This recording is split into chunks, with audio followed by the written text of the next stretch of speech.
प्रणाम दोस्तों, मैं आरोही आप सभी का दिल से वेलकम करती हूँ। उम्मीद करती हूँ आप सभी सेफ होंगे एंड पॉजिटिव होंगे। After full moon and lunar Eclipse के बाद की जो एनर्जी है वो बताने आई हूँ। एक्चुअली में आप सभी ने फील किया है और ये जो लूनर इक्लिप्स आया, यानी कि ये जो फुल मून हमारी लाइफ में सबके में आया, एक्चुअली में बहुत ज़्यादा बवंडर लेके आया। क्योंकि यहाँ पे ना कंडीशंस, प्लैनेट्स की एनर्जी भी चेंज हो गई थी और जिसके चलते चलते हमारी खुद की भी इमोशंस भी चेंज हुए, एनर्जी भी चेंज हुई एंड फुल मून भी था साथ में। तो बहुत सारे मेजर चेंजेस यहाँ आपको देखने को मिले।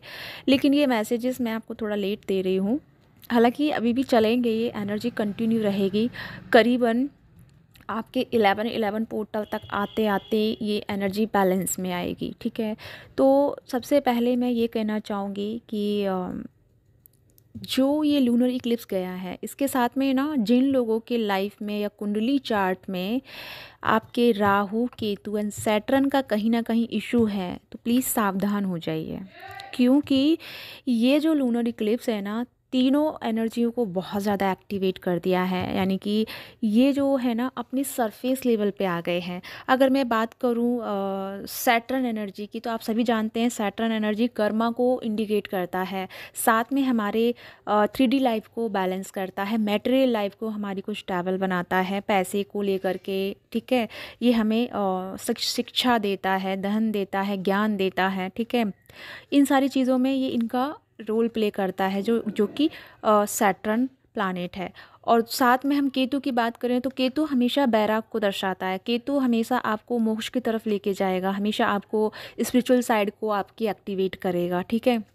वो आपके अंदर ऐसे ऐसे इमोशंस पैदा करेगा कि कोई, ये वो जो एक कहावत है ना, वो क्या कहते हैं न, कौन तेरा कौन मेरा, ये दुनिया रैन बसेरा, ठीक है।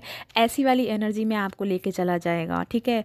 और बात करूँ मैं राहु की, तो राहु आपके दिमाग में है ना बहुत सारे शक पैदा करेगा, बहुत ज़्यादा इंजाइटी पैदा करेगा, बहुत ज़्यादा आपको ना लोगों के बीच में जाके आपको लोगों से ही, मतलब आपको लोगों की नज़रों में बुरा बना देगा। हालांकि आपका कोई रोल नहीं होगा, आपकी कोई प्रॉब्लम नहीं होगी, आपने कुछ किया भी नहीं होगा, लेकिन ये आपको सबकी नज़रों में थोड़ा सा ना ऐसे खटका देगा कि भाई अब तुम सच में सारा जो गुनाह किया है ना उसके जिम्मेदार आप हो। तो ऐसा ये तीनों एनर्जी मिलके कर रही हैं, ठीक है। तो यहाँ पे ना हमारे एक तरह से देखो तो हमारे लिए ये बेनिफिट है। क्यों? क्योंकि जो लोगों ने अपने आप को इस एनर्जी में नहीं लेके आए, जो लोग अपने अंदर काम नहीं किए, अपने इमोशंस पे, अपनी एनर्जीज में, अपने बिहेव में चेंजेस नहीं लाए एंड हमेशा से हर चीज़ को टालते रहे, आज नहीं कल कर लेंगे, फिर देखेंगे, जब देखेंगे तब देखेंगे, ऐसे करते रहे, तो मतलब इमीडिएटली जो ये एनर्जी क्रिएट हुई है ये उन लोगों के लिए है जो सच में इनको अब रिक्वायरमेंट है। तो यहाँ पे समझने की बात ये है कि आपको ध्यान क्या रखना है, क्योंकि यहाँ पे ये तीनों एनर्जी फंसी हुई है, ठीक है। आप कह सकते हो त्रिमूर्ति बन चुकी हैं, ब्रह्मा विष्णु महेश, तीनों ही एक तरह से आपके लाइफ में थोड़ा सा तांडव लेके आएंगे। तो तांडव लाने का मतलब ये नहीं है कि आपके लाइफ में बुरा करेंगे, नहीं, आपको सही पथ पे लाने के लिए थोड़ा सा आपके जीवन में कुछ ऐसी चीज़ें क्रिएट करेंगे। सबसे पहली बात, आपके अगर थॉट जो हैं टॉक्सिक चल रहे हैं, नेगेटिविटी चल रही है, दिमाग में ओवर थिंकिंग चल रही है, दूसरों के प्रति गुस्सा आ रहा है, दूसरों के प्रति एंजाइटी हो रही है, फ्रस्ट्रेशन हो रहा है, तो स्टॉप कीजिए, थोड़ा सा रुकिए, थोड़ा सा सांसों पे ध्यान लगाइए, अपने विचारों को समझिए कि ये जो विचार आपके चल रहे हैं, ये थॉट जो चल रहे हैं, ये आपके कर्मा क्रिएट करवा रहे हैं। क्यों? क्योंकि यहाँ पे ना आपको ये जो थॉट है आपके, ये आपको फंसाने का काम कर रहे हैं, ताकि आप इसमें उलझ करके जो नई एनर्जी अब हमारी आएगी उस तक ना पहुँच पाओ। क्यों क्यों ना पहुंच पाओ? क्योंकि आपने ना अब तक जो लाइफ की चीज़ों को सरवाइव किया, लाइफ की चीज़ों को देखा समझा, तो आप है ना अपने अंदर बहुत सारी चीज़ों को कैरी करके लेके आए हैं।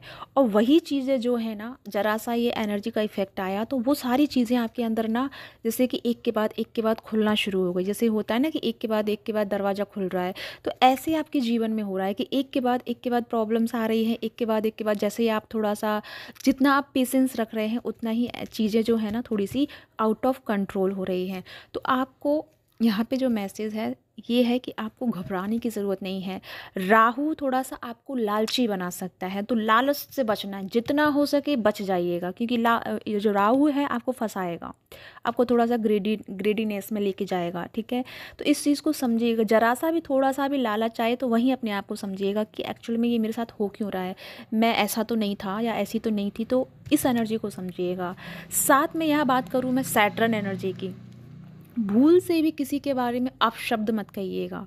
अपशब्द से मतलब है किसी की चुगली मत कीजिएगा, किसी के साथ गॉसिप मत कीजिए, किसी को बद्दुआएँ मत दीजिए बेवजह, किसी को मत कुछ कीजिए। क्यों? क्योंकि ये आपका जो है सैटर्न एनर्जी आपके थ्रोट चक्रा से कनेक्टेड है, ठीक है? तो थ्रोट चक्रा आपका ब्लॉकेजेस में चला जाएगा। थ्रोट चक्रा जब ब्लॉकेजेस में चला जाएगा तो हमारी जो स्पिरिचुअल बॉडी है, थ्रोट चक्रा हमारी स्पिरिचुअल बॉडी से कनेक्टेड होता है, तो वहाँ पे ना आप कनेक्टेड नहीं हो पाएंगे। और हमारी इस यूनियन की प्रोसेस के लिए हमें स्पिरिचुअल बॉडी से कनेक्टेड होना बहुत ज़रूरी है। जैसे कि मैंने पिछली वीडियोज़ में मैंने बताया नवरात्रि में कि 5 जो है हमारा बॉडी, जो स्पिरिचुअल बॉडी वो एक्टिवेट हो रहा है, ठीक है? वो हम उस एनर्जी में टैप इन कर रहे हैं सभी लोग। तो जैसे-जैसे हम उसमें टैप इन कर रहे हैं ना, तो ये एक तरह से हमारा एग्ज़ाम है कि हम कहाँ तक अपने आप को लेके आए हैं। क्या हम सच में ही बदल गए हैं? हम सच में एक काइंड हार्ट बन गए हैं, एक अच्छे इंसान बन गए हैं, या फिर हमने कोई मुखौटा पहना हुआ है, या फिर हमने कुछ चीज़ों को दबा दिया है अपने कॉन्शियसनेस में और फिर वो चीज़ें बाहर आ रही हैं। तो ये सारी चीज़ें ना एक तरह से आपका टेस्ट के ऊपर हैं। तो यहाँ पे सबसे ज़्यादा आपको ध्यान रखना है अपने थ्रोट चक्रा का। और अगर किसी ने गलती से कुछ किया भी है ना, तो इमीडिएटली आपको उसका इशू भी देखने को मिल जाएगा। किसी को अगर इन दिनों आपको जैसे कि थ्रोट चक्रा से प्रॉब्लम हो रहा है, कफ एंड कोल्ड हो रहा है या फीवर आ रहा है, तो आप समझ जाइए कि आपने कहीं ना कहीं बहुत बड़ी गड़बड़ कर दी है, जिसके चलते बॉडी आपको साइन दे रही है कि आप अपनी इस चीज़ को ठीक कीजिए, ताकि आप इस चीज़ को ठीक करेंगे तो आपके अंदर की ये चीज़ भी ठीक हो जाएगी। और जो बाहर आपकी आउटर बॉडी में जो आपको पेन हो रहा है, एंजाइटी हो रही है, टेंशन हो रही है, घबराहट हो रही है, बीपी डाउन हो रहा है, बीपी हाई हो रहा है, बॉडी पेन कर रहा है बहुत ज़्यादा, इमोशंस आपके ऊपर नीचे हो रहे हैं, तो ये जो इमोशंस हैं, जो बॉडी आपको दिखा रही है ना, जो सिस्टम्स एनर्जी बता रही है, ये बता रही है कि आपके जो प्लानेट हैं, आपकी जो चक्रास हैं वो इनबैलेंसिंग मोड पे हैं। ये वाला चक्रा आपका इनबैलेंस है या ये वाला है, ये आपको दिखा रही है। तो कफ एंड कोल्ड वाली इशू आपको हो रहे हैं, तो समझ जाइए आपका थ्रोट चक्रा प्रॉब्लम में चल रहा है। थ्रोट चक्रा से कहीं ना कहीं आपने अभी नहीं तो हो सकता है पहले आपने कभी बोला हो, इन दोनों ना बोला हो, तो ये कर्मा है, ठीक है? यहाँ पे सैटर्न एनर्जी अब रेडी हो चुकी है अब एक एक को कर्मा देने के लिए, तो कर्मा से बचिएगा। अब तक जो कर्मा गलती से जाने अनजाने से जो हुआ है उसके लिए फॉरगिव वाली एनर्जी में आइए, सैटर्न एनर्जी से। मैं ये नहीं कहूँगी कि शनि देव को जा कर के दिया चढ़ाइए या वो कुछ कीजिए, मैं ये कहूँगी कि सिर्फ सैटर्न एनर्जी को याद कीजिए मेडिटेशन में जाके और बोलिए, प्लीज़ सैटर्न एनर्जी, मैं मेरे जो भी मुझसे गलती हुई है जाने अनजाने में, उसे फॉरगिव कीजिए, उसे माफ़ कीजिए और मुझे आगे के लिए रास्ता दिखाइए, मुझे स्ट्रेंथ दीजिए।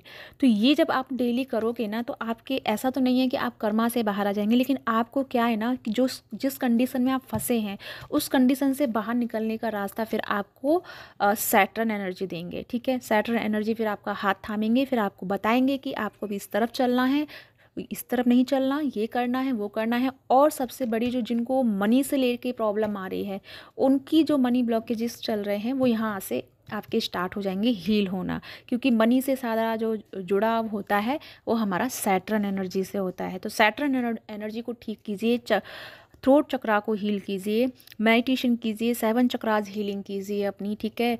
अगर आप नहीं जानते हैं तो सिर्फ डीप ब्रीदिंग कीजिए, आनापानसती कीजिए या विपस्सना कीजिए, कुछ भी ऐसा कीजिए जहाँ आप इन चक्राजों को हील कर पाओ, ठीक है? अब मैं बात करूँ केतु की, तो केतु जो है हमें बैराग की तरफ ले जाएगा, थोड़ा सा हमें धर्म की तरफ लेके जाएगा। तो अगर आप जो लोग बहुत ज़्यादा ना 3D लाइफ में इन्वॉल्व हो गए थे, जिन्होंने इनर वर्क छोड़ दिया था, जिन्होंने डिवाइन का नाम तक लेना छोड़ दिया था, बस ऐसे ही उनकी गाड़ी चल रही थी, तो ये जो है ना केतु आपको सबसे डिटैच करवा देगा, सबसे लड़ाई झगड़ा करवा देगा और आपको एक कोने में बिठा देगा, एक खाली जगह पर बिठा देगा कि अब यहाँ बैठ के तुम सड़ो, बैठो, रो, पछतावा करो, देखो तुमने क्या पाया क्या खोया, आपको इस एनर्जी में डाल देगा, यानी गिल्ट में ले जाके रख देगा आपको केतु। तो केतु यहाँ पे आपको गिल्ट में इसलिए लेके जाएगा ताकि आप समझें कि आपने बहुत सारा समय जो है इससे ही वेस्ट कर दिया है। अब वक्त है अपने आप पे काम करने का, सेल्फ लव करने का, अपने साथ जुड़ने का, अपने साथ जुड़ के और अपने आप को इन सभी एनर्जियों से मुक्त करके अपने आप को अलाइनमेंट में लाने का या अलाइनमेंट में लाने का। ठीक है, तो राहु केतु एंड सैटर्न, तो ये तीनों की बहुत अच्छे से जुगलबंदी चल रही है।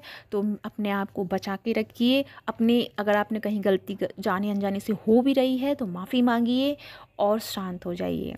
और दूसरी बात कि यहाँ कर्मा बहुत हाई रहेगा। कुछ लोग आपको जाने अनजाने में ब्लेम कर सकते हैं, कुछ भी कर सकते हैं।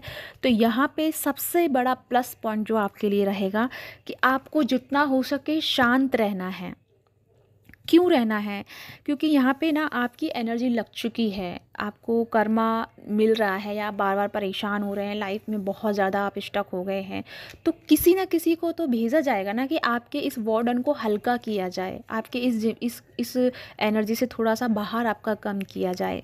क्यों होगा ऐसा? क्योंकि आपके कुछ अच्छे कर्म भी हैं। तो डिवाइन आपको पनिशमेंट तो दे ही रहे हैं, लेकिन साथ में आपको हेल्प भी देंगे। तो किसी ना किसी इंसान को आपको भेज देंगे भिड़ने के लिए, आपसे वो गालियाँ देगा, गलौज करेगा या कुछ भी करे, XYZ आपको वो कुछ भी ब्लेम करने लग जाए। उस वक्त आपको शांत रहना है, उस वक्त अपना पेशेंस बना के रखना है। उस पर्सन के लिए ना अच्छा बोलना है ना बुरा बोलना है। क्यों? क्योंकि वो डिवाइन ने आपको एक हेल्प दी है। क्योंकि आप जिस वार्डन को फील कर रहे हैं, जिस एनर्जी से आप गुजर रहे हैं, वो एनर्जी आप पे अब मतलब बर्दाश्त नहीं हो रही है, आप उसे झेल नहीं पा रहे हैं, जिसके चलते किसी और की अब लग गई है, यानी किसी और का कर्मा अब यानी कि उसके साथ तुम्हारा जुड़ा हुआ है, वो तुम्हारी हेल्प करेगा और कुछ चीज़ों को, कुछ एनर्जियों को लेने आ गया है।